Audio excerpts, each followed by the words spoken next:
Hello everyone, welcome to Kishori classes. तो आज हम बात करेंगे 29 अप्रैल 2025 के करंट अफेयर की। तो आप किसी भी एग्जाम की तैयारी कर रहे हैं, ये वीडियो आपके लिए बहुत इंपॉर्टेंट होगा, तो लास्ट तक बने रहे। तो चलिए कर स्टार्ट करते हैं। पहला क्वेश्चन पूछा गया है कि जो हाल में ही रिलायंस इंडस्ट्री है लिमिटेड है, उसके जो एग्जीक्यूटिव डायरेक्टर हैं, जो कार्यकारी निदेशक है के रूप में किसे नियुक्त किया गया है, वो अनंत अंबानी को नियुक्त किया गया है।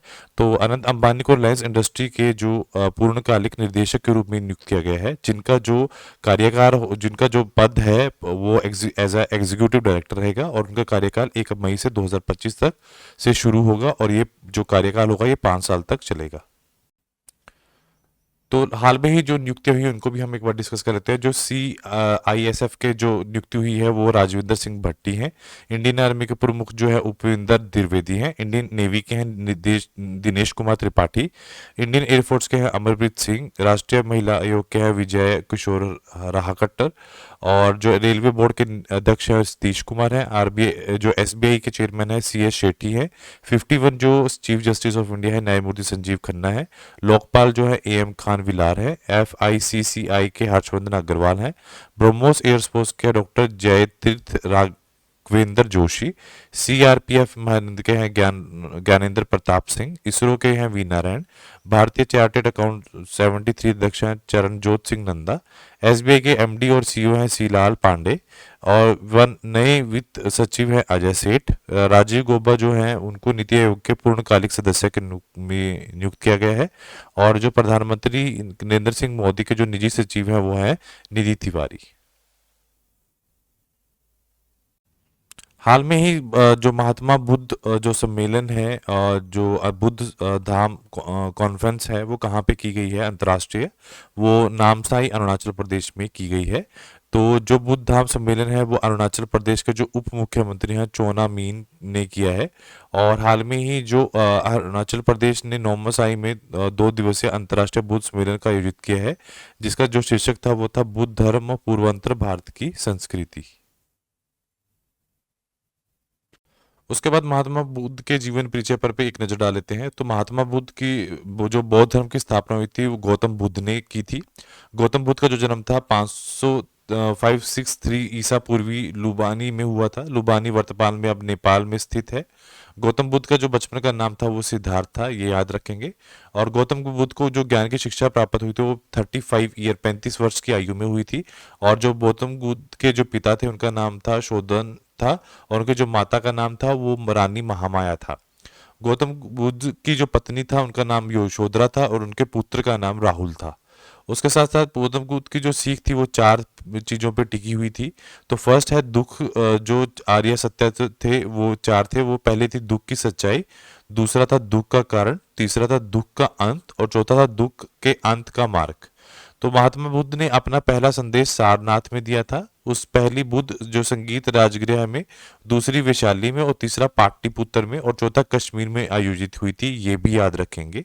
महात्मा बुद्ध की मृत्यु जो कुशीनगर में 483 ईसा पूर्व में 80 वर्ष की आयु में 80 वर्ष की आयु में हुई थी, जिसे महापरिनिर्वाण के नाम से भी जाना जाता है।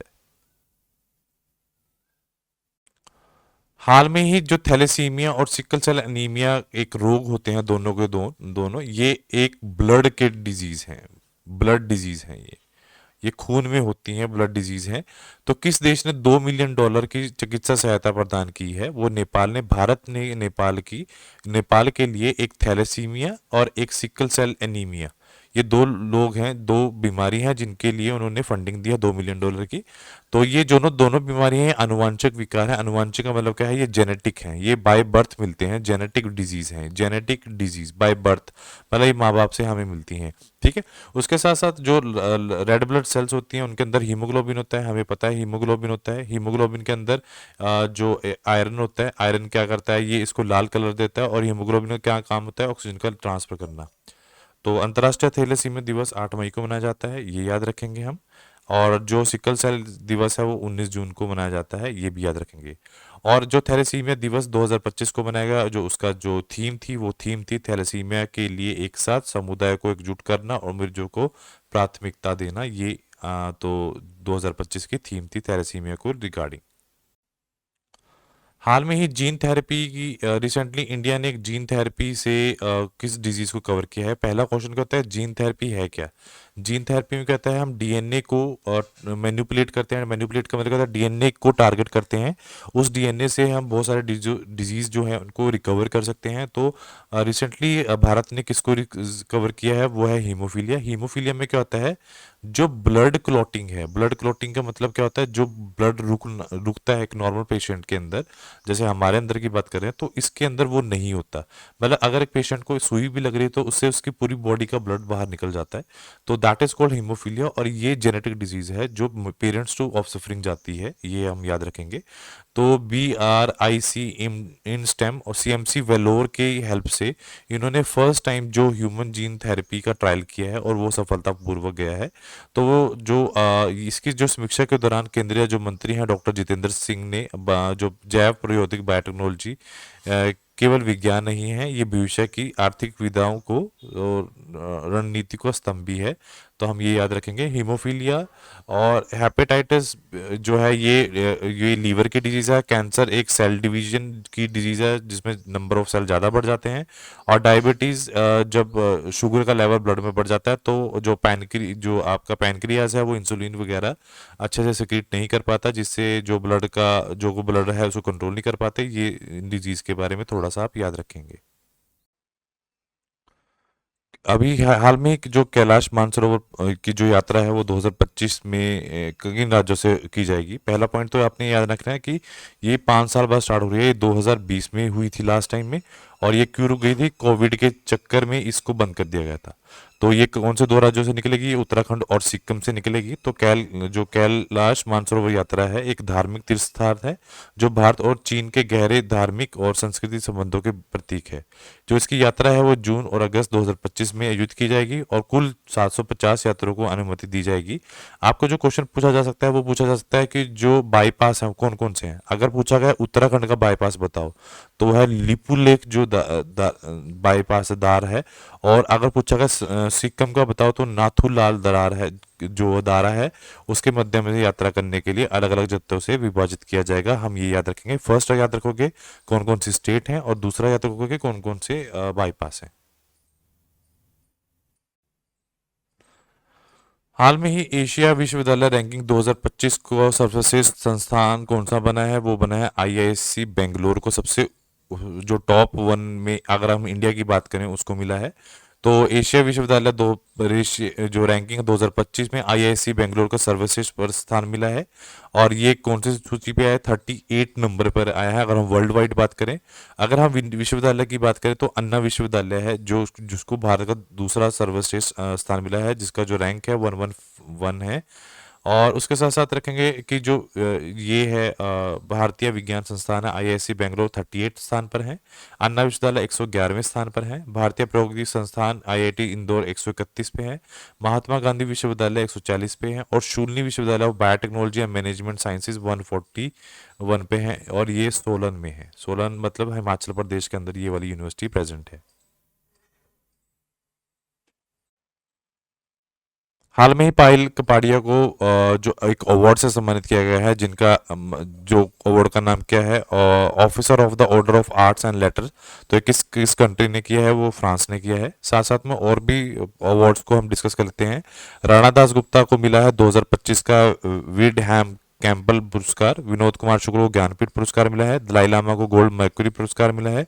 समीरा को इंडिया का सी ऑफ द ईयर का पुरस्कार मिला है। सुनील भारती मित्तल को ब्रिटेन का मानद नाइट की उपाधि मिली है।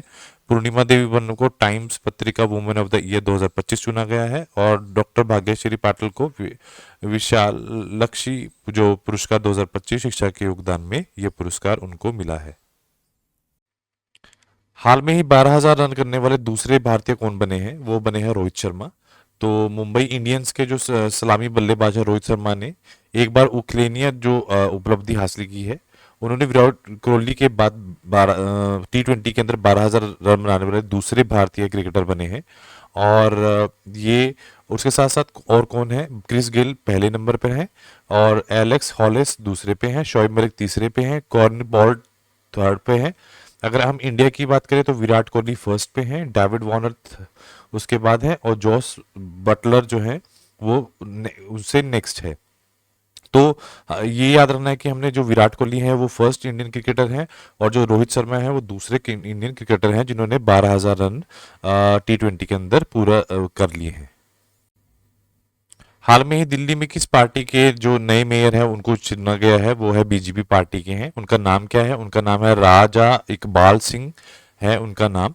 तो दिल्ली नगर निगम में 2 साल बाद बीजेपी की वापसी हुई है। सरदार राजा इकबाल सिंह मेयर चुने गए हैं। उन्होंने कांग्रेस के उम्मीदवार मनदीप सिंह को हराया है। अकाली दल से बीजेपी में आए इकबाल सिंह को जीत में एमसीडी में बीजेपी की सत्ता की वापसी फिर से हुई है।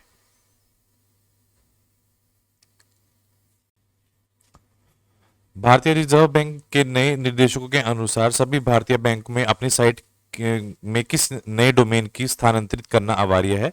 बैंक डॉट इन, जैसे SBI.बैंक.इन, मतलब लास्ट में जो आपका वेबसाइट डोमेन है ये डालना अनिवार्य है। इसका उद्देश्य क्या है? डिजिटल धोखाधड़ी को रोकना, ऑनलाइन बैंकिंग की सुरक्षा को और सुदृढ़ बनाना है। बैंकों को 31 अक्टूबर 2025 में अपनी बैंकों की जो वेबसाइट है .बैंक.इन में डोमेन पर स्थानांतरित करना अनिवार्य है। हाल में ही किसे देश विश्व बैंक के निजी जो क्षेत्र निवेश प्रयोगशाला का सदस्य बनाया है? वो है सुनील भारती मित्तल को। भारतीय एंटरप्राइज के अध्यक्ष जो है सुनील भारती मित्तल को विश्व बैंक के निजी क्षेत्र निवेश प्रयोगशाला पहल में शामिल किया गया है। ये पहली कौन सी है? टाटा सन्स है।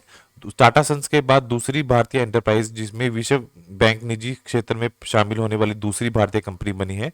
जो विश्व बैंक है उसका मुख्यालय वाशिंगटन डीसी है जो संयुक्त राज्य अमेरिका में है, और जो वहाँ के अध्यक्ष है वो है अजय बग्गा।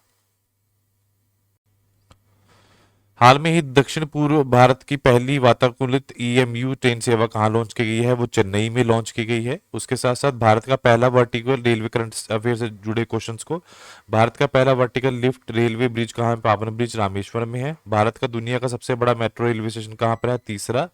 और नई रेल रक्षा प्रणाली कवच 4.0 का ट्रायल कहाँ से कहाँ तक है? सेवाई मधुपुर से कोटा, ये भी राजस्थान में ही है। और बढ़ती रेल दुर्घटना को देखते हुए भारतीय रेलवे ने किसका गठन किया है? वो किया है रेल सुरक्षा दल का। रेलवे पुलिस बल की स्थापना कब की गई है? 20 सितंबर को। दुनिया का सबसे ऊंचा रेल ब्रिज कौन सा है? 359 चिनाब रेल ब्रिज है जम्मू कश्मीर में। राज्य में देश में बुलेट ट्रेन ट्रायल जो ट्रैक बनाया गया है वो कहाँ है? वो है राजस्थान। देश के सबसे लंबे केबल ब्रिज का उद्घाटन कहाँ किया गया है? वो किया गया है द्वारका में। हाल में ही जो वर्ल्ड इंटेलेक्चुअल प्रॉपर्टी है, जो बौद्धिक संपदा दिवस का बनाया गया है 26 अप्रैल को, इसका जो थीम था वो था म्यूजिक एंड आईपी। आईपी मतलब intellectual property, feel the beat of IP मतलब इंटेलेक्चुअल प्रॉपर्टी इसकी थीम थी। हाल में ही चर्चा में पीओसीएसओ का एक्ट का पूरा नाम क्या दिया गया है? वो है protection of children from the sexual offence act. ये हमें याद रखना है।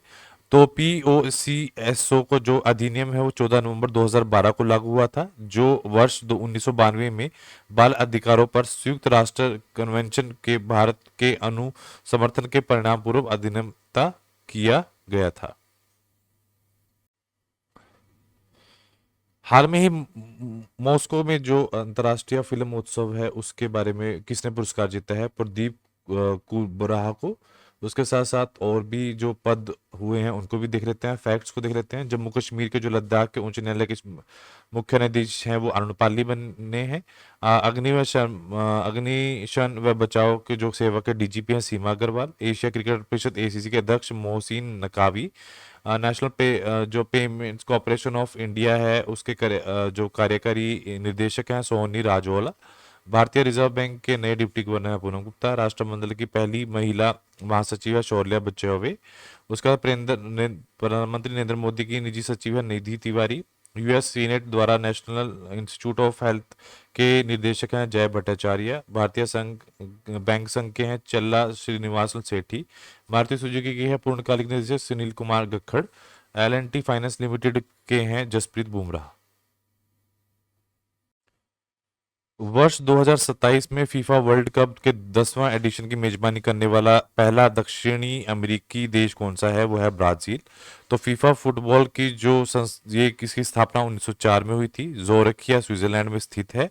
और जो जाइनी इन्फेंटिनो है वो फीफा के अध्यक्ष हैं। कुल कितने सदस्य हैं? 211 देश फुटबॉल संघ के। उसके साथ साथ है जो बैंकॉक थाईलैंड में आयोजित फीफा है जो ब्राजील की में, उसका 10th एडिशन है, 2027 में मेजबान होगा।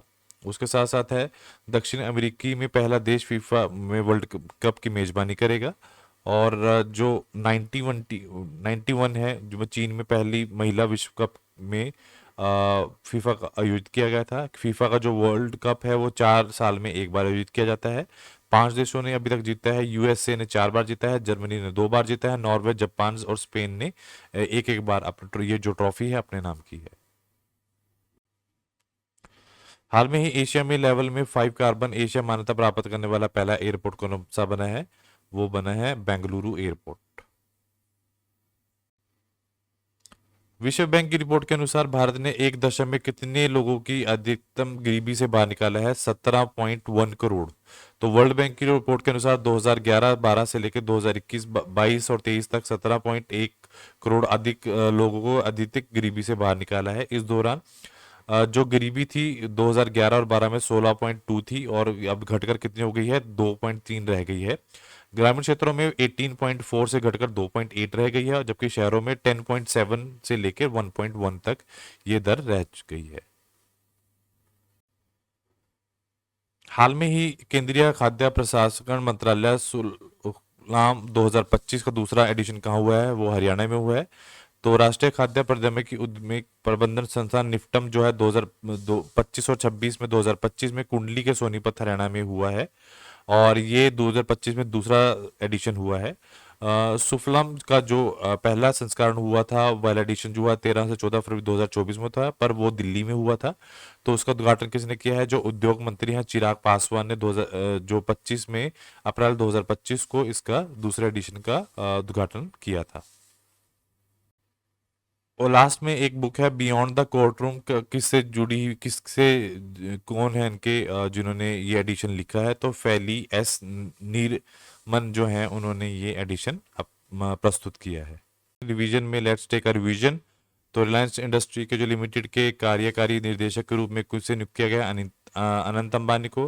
अंतर्राष्ट्रीय बौद्ध सम्मेलन कहाँ हुआ है? नामसाई अरुणाचल प्रदेश में। भारत में किस रोग में जीन थेरेपी सफलता हुआ है? हीमोफीलिया। कैलाश मानसरोवर 2025 किन राज्यों से जाएगी? उत्तराखंड और सिक्किम। एशिया विश्वविद्यालय में रैंकिंग में 2025 में बेस्ट सर्वश्रेष्ठ संस्थान किसको मिला? आईआईएससी बेंगलोर। T20 2000 में 12,000 रन बनाने दूसरे जो भारतीय कौन से हैं? रोहित शर्मा। पहले भी विराट कोहली हैं। और विश्व कप में निजी क्षेत्र में निवेश प्रयोगशाला का सदस्य किसे बनाया गया? सुनील भारती मित्तल को। बियॉन्ड द कोर्ट रूम पुस्तक किससे संबंध है? फली एस नीरमन को। फीफा वर्ल्ड महिला जो विश्व कप है 2027 मेजबानी कौन करेगा? ब्राजील। सुफलम 2025 का सेकंड एडिशन कहाँ हुआ? हरियाणा में। 5 कार्बन एशिया मान्यता प्राप्त करने वाला बेंगलुरु। राजा इकबाल सिंह किस पार्टी से हैं जिन्हें दिल्ली के मेयर चुने गए हैं? भारतीय जनता पार्टी। लता दीननाथ मंगेशकर 2025 का स्थान किसे मिला है? कुमार मंगलम बिरला को। पहलगाम आतंकी में आक्रमण जो अभ्यास योजना किसने की है? भारतीय वायुसेना ने। आज के लिए इतने। Do like share and subscribe my channel. Thank you so much.